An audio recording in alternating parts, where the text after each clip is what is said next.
So in this video, I'm going to give you the two best and most important things when it comes to buying your first investment property, so please stay tuned. I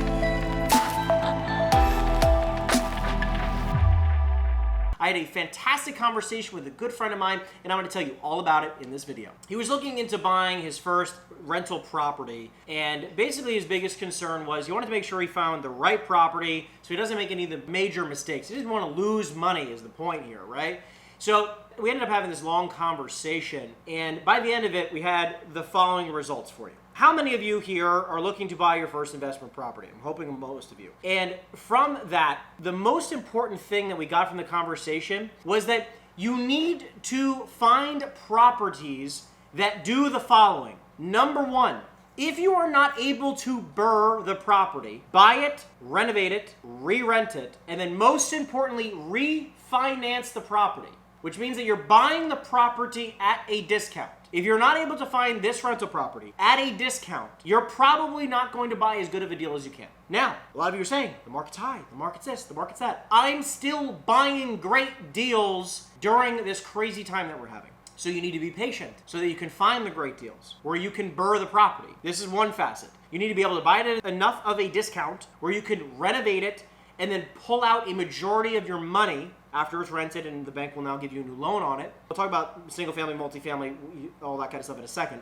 But regardless, if you are not able to refinance and pull out, doing a cash out refinance, and pull out a majority of your money, ideally as close to 50% or more of your money from what you've put into the property, you're not going to get the returns that are possible in real estate, or at least the best types of returns, okay? Because if you're just going to buy a deal based off of a cap rate because it's updated and all these other things, and you're going to be able to buy it at a 6%, 7%, 8% cap rate, yes, because of leverage and a down payment and certain different down payments, you might be able to stretch an 8 cap to like a 12 or a 15 if you're lucky, which can be great. But again, try to find a brand new construction property that you're getting an 8 cap on. I mean, good luck, at 8% rate of return. So the first part is find a discounted property where you're able to do a refinance and pull out a majority of your money, because that will be able to take your supposed 10 or 12% return to a 20+% return, 20, 25, 30% return. Like again, I'll give you an example. I have a 4-family where after renovating it, I was able to pull out 50% of every dollar I put in, which just happened to be 100 grand. And now that I only have 50 grand into it, and I cash flow $30,000 a year on the property, okay? 50 grand invested, $30,000 a year. If you do the math, I'm making like a 60% return on my money. Insane, right? Great return.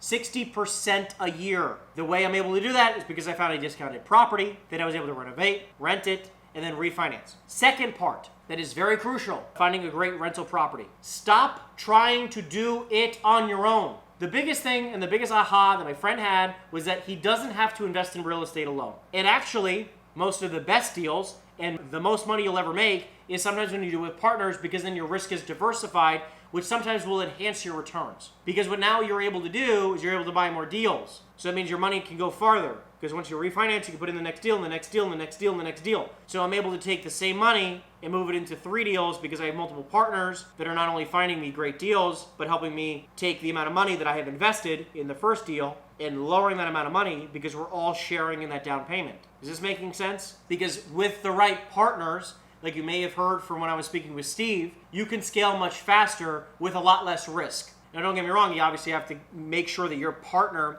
doesn't have any, crazy issues.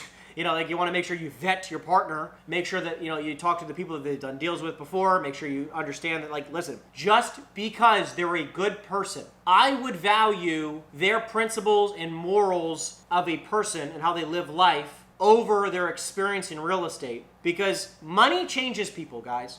So when you're investing in a deal and there's 50 grand to be made, 100 grand to be made, where we both invested tens of thousands, if not hundreds of thousands of dollars, and there's a lot of money on the line, people's life savings on the line, people change. When there's millions of dollars over the course of a few years being accumulated in wealth, people change. So you need to be careful with the partners that you choose and always be in constant communication with how things are going. Because you're going to win and you might lose some. And it's okay, but it's about how you move through these moments. So again, a big part of real estate investing is, if you want to do really well, is that ideally you want to find deals at a discount so that you're able to refinance the property and pull out a majority of your cash That is a fantastic rule of thumb for rental properties.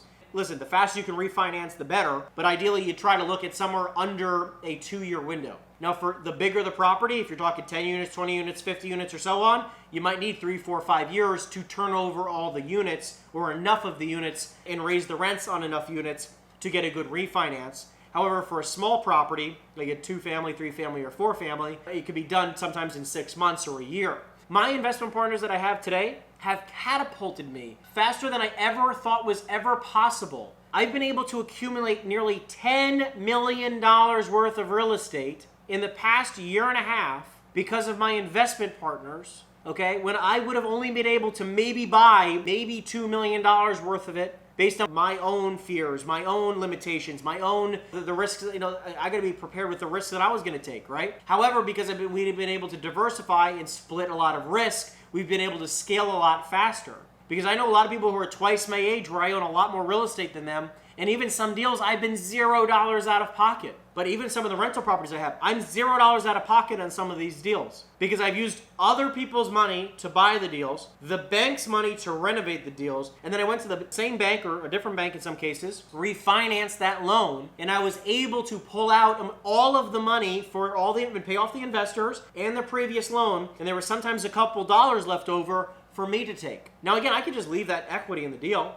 You don't have to take that equity, but I'm able to basically turn over deals with other people's money where they're happy, the bank's happy, and I'm super happy because now I got a property for free that generates cash flow. You invested $0 in a deal and it generates $1,000, let's say, a month. Your returns are what? What's your percentage return? Infinite. So again, if you want to learn how to generate infinite returns, if you want to learn how to get into investing in real estate, if you want to learn how to scale your wealth, you need to join me on some of my coaching calls. So click the link in the description down below. You can join me on some of my coaching calls, or listen, download my free content, listen to all my free content. It's all there for you, no problem. I have it there as well. But if you really want to scale, you got to jump on a phone with me and join my coaching program. I'm going to leave you with this because I got some great information for you, okay? Just get started. Just get started. Because if you are going to wait, you're going to miss out. The rule of thumb with real estate is buy real estate and wait, not wait to buy real estate. Because you're going to be a lot wealthier when you just get started. And even if the property did not cash flow $1 and it brought in $0 in cash flow, but all that happened was that your tenants paid down your debt, okay? Paid down your mortgage, and they give you the tax write-offs, and you have the depreciation of the property. You are still enhancing your net worth. Now, would I do a deal that I don't cash flow? No, but at a worst case scenario, I'm still making good money on it, and it can be a complete write-off for you. I appreciate you guys for always watching. If you have any questions when it comes to investing in real estate or anything else, make sure to put it in the comment section down below. Join me on my coaching program, and the link's in the description, and I love you so very much. I'll see you in the next video. Take care.